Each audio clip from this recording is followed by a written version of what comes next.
time.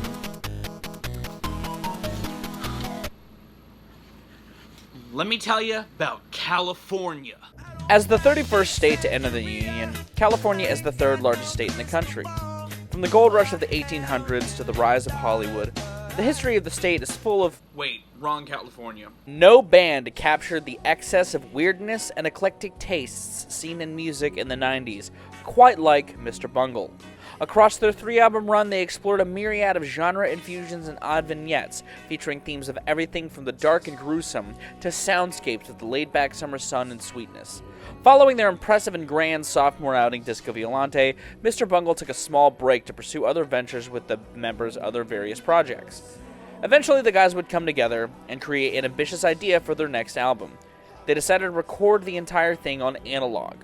What's unfortunate is that their efforts for their third and sadly last outing would be met with turmoil surrounding controversy and pushback from their label, who delayed the release of the project, and the promotional tours would be met with the same controversy thanks to a budding rivalry with one of the biggest bands at the time. However, once released, while flying under the radars, listeners were greeted with the band's most accessible outing to date that gives fans a true surreal experience that still transcends any controversy that might have surrounded the band or the album's tongue-in-cheek name. Today, I'm going to be talking about my favorite outing from my favorite Mike Patton project, the mishmash that shouldn't work that is California. While, yes, this is far less absurd than their debut self-titled album and less abstract than the previous record, Disco Violante, California is still this crazy run of weird genre injections, genre switch-ups, and just a whole lot of nonsense under the guise of surf rock influence, doo-wop influence, retro jazz influence, and some swing in there for good measure.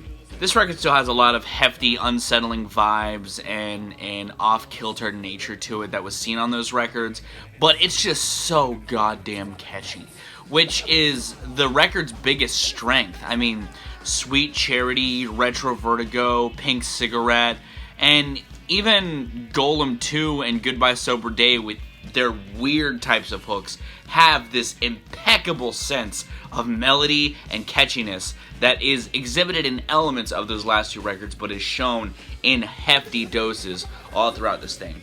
While they don't dip into as many genres as they did on Disco Violante, there's still a lot here to be held. I mean, for Sweet Charity to be this kind of laid-back surf doo-wop song, like a Paradise Pina Colada jam, that then goes into None of Them Knew They Were Robots, which is just very swing-infused with a devilish twist, to then go into Retro Vertigo, which is just this really beautiful ballad, is impressive as hell.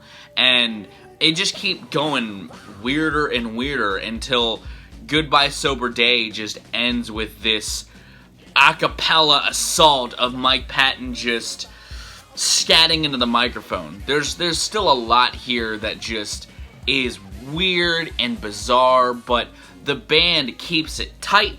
They keep it refined. It's like taking a hodgepodge of nonsense from Disco Violante, which is amazing, and refining it into this purely sugary drink. You know, Disco Violante is the Long Island iced tea, and this is just a very nicely crafted, mixed cocktail.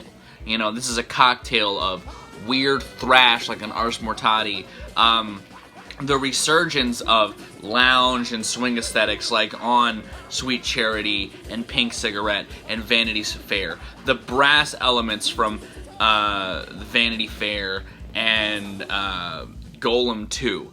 There's a lot of different things in here that feel very indebted to Mr. Bungle's sound still, but it's just so perfectly calculated. Like, at 10 tracks and 45 minutes, this thing breezes through its runtime, but it's such a unique experience. Well, I would recommend their other two records as well. If you want to get into Mr. Bungle, I would recommend California. It's such a bizarre listening experience. It's one of those albums that really changed my perception on weird music. I got into it in high school, and I adore how strange this record really is. I think that the band is great at switching things up on a dime all throughout this thing. I like how it doesn't feel directionless even amidst all of these genre hoppings. And that's because some of the lyrics kind of keep referencing back, at least with the non-absurd tracks like Golem 2 and None of Them Knew and the Air Conditioned Nightmare, which has this like jazzy circus feel. They're either dealing with an unsettling nature like on those tracks, or there's almost a sense of regret or remorse throughout the record as well. It's a bittersweet record. And I think that ties into where the band was at personally in their career. And it's bittersweet that this is their last record, because, I mean, they showed that they could make something purely addictive and incredibly just euphoric to listen to. There's a lot of transcendental moments on this record to me personally. I think that it's absurd, it's wacky, it's bizarre, but it's so still very tied to Mr. Bungle's aesthetic, even though it's a lot catchier and a lot more, I don't want to say pop-centric, but like just appealing. It's the most accessible the band gets in their entire career, in their 3-album run. And this record, I feel like, is the most looked upon fondly as the years have gone on. Disco Violante and their self-titled surely have their fans, and their self-titled is one that gets talked about more than California. But I feel like this record has more fans. I also think that's a testament to the album's inane ability to make the absurd catchy that's let it have this longevity within the scene. And that's partially due to Retro Vertigo. It's a song that's kind of stood the test of time. Mike Patton still throws it on rotation. Avenged Sevenfold, of all bands, recently covered it, which is fucking weird. I don't like their cover of it, but I'm kind of glad that they're giving Mr. Bungle more life in 2016, I think, when they made the cover, 2017. Just for the stage. They made that cover for the stage, and while I don't think it's necessary, I think a more talented band could have done it. I'm glad that it exists, purely for the fact that it gets more people into Mr. Bungle, you know, because Mr. Bungle are one of my favorite bands, and when I saw that they were doing a reunion shows, even if they're playing just their demos, I'm fucking hype, because even the prospect of new Mr. Bungle gets me very excited, because Mr. Bungle's life, I feel like, was cut very short. Like I said in the beginning section, even the pre-release of this record was met with some controversy, because Warner Brothers, the label that had signed Mr. Bungle, was also the label owner at the time of the Red Hot Chili Peppers, and the album release of California was pushed back because of the release of which, obviously, the name of this album is a little tongue-in-cheek as a response to. I can see why Mr. Bungle might have felt like they're in hot water to begin with, but following this record's release, they also had just this tumultuous feud with the Red Hot Chili Peppers, specifically Anthony Kiedis, who I guess didn't like not just Mr. Bungle, but Mike Patton in general. I know he had issues with how Faith No More sounded on their first album with Patton, and so that led to the Chili Peppers kind of annexing Mr. Bungle from venues on their tour, and it led to this really arduous tour for California, which sucks. And it sucks that this record is plagued with all of these issues. Its release was put out at a time where it kind of flew under everyone's radars, and I could see why an underperformed record, a tumultuous tour, and just a bullshit feud that had the band parodying Red Hot Chili Peppers in frustration of them being annexed from shows on the tour would cause them to not make music anymore. While they were kind of in limbo from like in the early 2000s, they were pretty much done shortly after this record's release. And it's unfortunate. While I love the Red Hot Chili Peppers, you guys probably know that, I'm a decent fan of a lot of their catalog, I don't like this feud, and I think it's dumb, and I hate that it happened.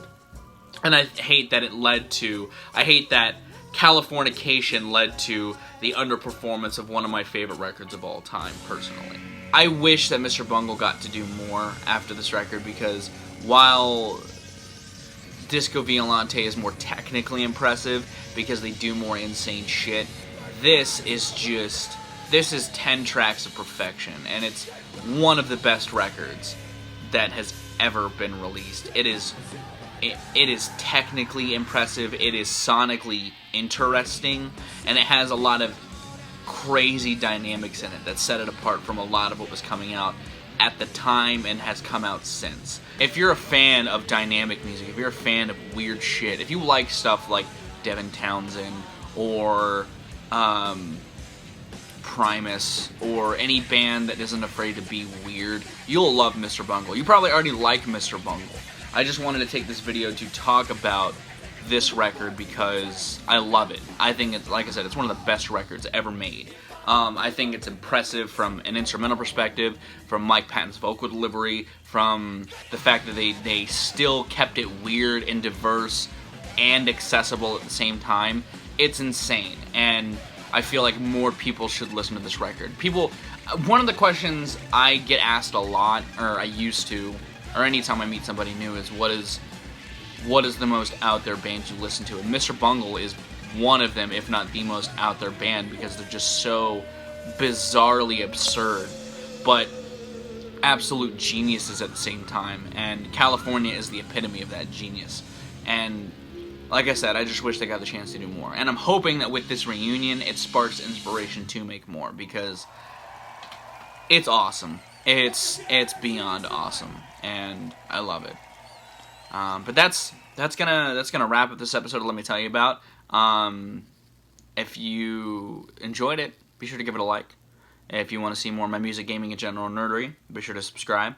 I want to give a special thanks to my patrons who support the channel. If you would like to join them and support the channel as well, it's linked in the description. I'm gonna get out of here. I've been ValRag. You guys have videos, lives, and situations, and I'll see you another day.